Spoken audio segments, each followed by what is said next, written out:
You ask Tiger to calculate. This deals with linear inequalities with one unknown. The final result is x smaller than 257 over 1200. Let's solve it step by step.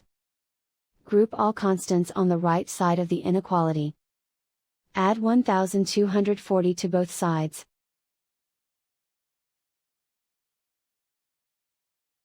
Simplify the arithmetic.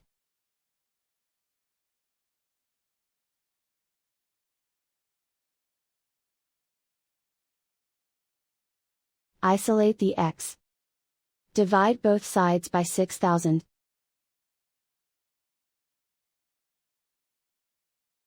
Simplify the fraction.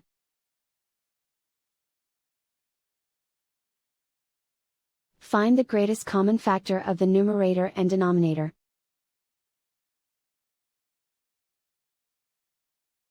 Factor out and cancel the greatest common factor.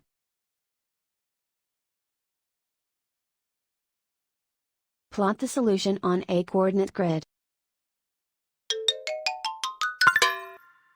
And so the final result is x smaller than 257 over 1200.